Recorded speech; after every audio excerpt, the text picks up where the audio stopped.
Let's go. All right, so a year ago, everybody was like, oh my gosh, no more Latu, no more Murphy twins. Yeah. What the heck are you going to do with the defense? Yeah. Now it's, oh my gosh, no more Schlesinger, no more Femi down the line. What are you going to do with the defense? So, I'm echoing your words as well. Oh my God. We're hoping within 15 practice we can find the next pass rushers, backers.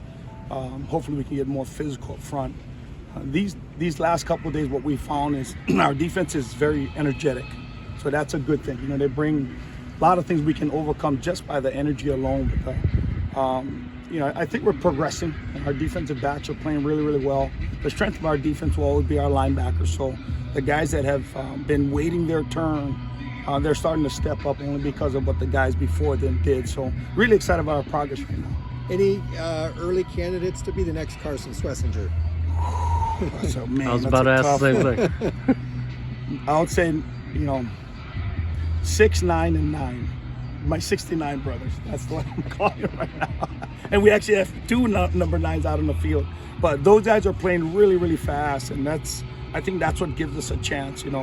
Isaiah's learning really quick. In the first 2 days, he did a great job transitioning from popping his feet to an initial stack and fold type defense to a playing fast. We like to meet, greet, or beat our running back through the hole. And you saw it today. He's really changed his mindset in terms of how to play faster. And once we can get that going, I bet you, we can at least manufacture, half of what Carson has done for us.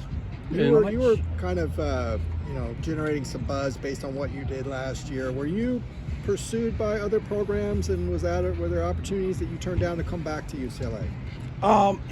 To be honest with you, my whole goal with my family and I was, we really wanted to finish what we promised to start here.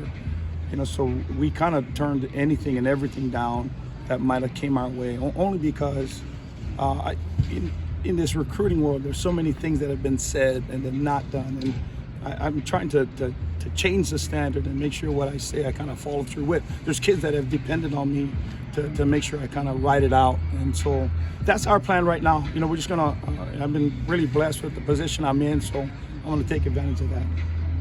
How much has it helped John to just have a football focus this off season? Well, that's it. That's the key. This is actually his first time he had an off season.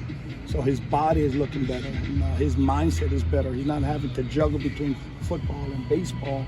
And because of it, he's playing way faster. He's not trying to take one skill set and apply it to the other. And then when you come back, you switch to a whole nother game plan. So it's really showing out. And we were proud of him because we depended on him on being one of our leaders. He's a returner in that room. So in order for him to do that, he needed to be grinding with everybody else in winter conditions. So he's done that, and I think it's paid off. I remember, go ahead. How close is Keanu to getting back to football?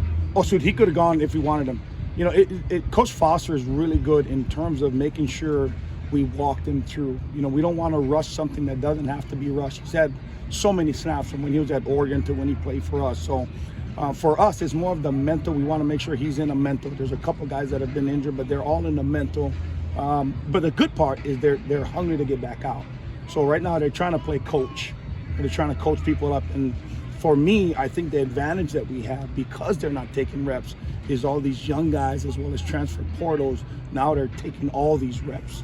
So we're trying to speed up everybody in terms of the learning process. And the guys that have been playing a lot, they're going to be the coaches on the sideline. What about Gary? Where's he? Same. He's actually running some individual drills, and actually had to kick him out today because I just wanted to walk through. Those guys have been working out so hard in winter that they want to prove and show that they're ready to go. And I just got to remind them that we don't start the season till September. I remember back at Pro Day, you made it a point to mention Ben Perry as part of the linebacker group. Today we saw him, working with the secondary. I know at Louisville he had that flexibility, that versatility. Is that the plan for him? Absolutely. To move him around? Yeah, I think that's the beauty of our defense. We try to line up 11 X's and see wherever they fit. And for him, he has the capability of playing in a defensive back room and a linebacker room. So, what we did with Kane, we're hoping to do that with him. And so it looks like so far he's progressing well. How important was it to get Ciala back? Oh well, our standard is to try to go from inside out. So anytime we can get any defensive tackle is back by him coming back, he was able to improve in his leadership role. So we got Ciala coming back, Gary coming back, and Keanu coming back. So all these other transfer porters, as well as AJ, who's more a growing type kid, those guys can learn from it. But Ciala has definitely taken a different role. He was actually, Jay's sidekick, and now he is kicking the side. So he's doing good. You have a lot of new assistants you're working with as well. What's that been like? Basically, kind of turning over the whole staff almost. Yeah, it's awesome. It's awesome only because of the experience that they bring. I'm very such an open book, and I want to take as much advice as I can. So from like Coach Meat and then Coach Jet, Coach Scotty already knows my defense, so he kind of every once in a while he'll tell me, hey, what about this? But Coach Meat brings such a whole different diversity to it. That the ideas that he's throwing into it, Coach Jets from the NFL to college, his ideas is just adding on to the capabilities of what we can do. And so there's a lot of, right now, the good thing is we're just going to focus on fundamentals, at least for the first 2 weeks, and then we'll mess around with the exotics coming through. You think schematically you look similar to last year? Yes and no. I think there's a foundation that we have set in place that, yes, we will look the same, but there's something that we would like to change so that we're not always a blueprint already. We want to make sure that we come with some curveballs and some change-ups. So what we have shown in the past, it never looks the same anymore. And on that note, last year you used the word unorthodox a lot. Is that still the case? And what's the first things that some of the new guys, the transfers, are trying to learn? Yeah, I love that word unorthodox. Only in my whole mindset is not making sure that I'm teaching what can show up on film, whether it be a scheme, whether it be a technique. And I'm not doing it because my coach taught me that, who his coach taught him that, who's his coach taught him that. And that's why I love the word unorthodox. So at least as a coach, we always think outside the box of what can help the players. And as a player, they also start to think outside of the box. Like the one thing that the scouts were saying was, they were really impressed that everybody could draw all 11 on the field, including Jay Toya. And I said, to me, that's normal. Like, to me, unorthodox is having everybody, if we're going to preach these 11 X's on the field, then they got to be able to draw them all. So that's, we're definitely going to stick with that. I think that helps us, and it allows us to move pieces around that is better for them, but not necessarily looks like the playbook. Last year you said Jay really took a leadership role that helped you out because he knew you as the defensive line coach. Is there anyone this year from holdovers from last year that are stepping into that leadership role? For sure. Up front will be Ciala and Gary and Keanu. Those three guys will definitely solidify the front. The linebacker core will be John. John is the guy that really took a backseat role because of the guys that played in front of him, but he's been a leader since day one. And then in the back end is really Kanye. Kanye is the guy that I pride myself on because he was the walk-on that ended up earning a scholarship and will be a starter for us. So he's the guy that he leads more by example, so I got to help and encourage him so that he can voice what he's really doing. And, I think when he does speak, people will listen because of his work ethic. When it comes to guys who either redshirted last year or maybe didn't play as much last year, is there anyone you're particularly interested to see develop this spring?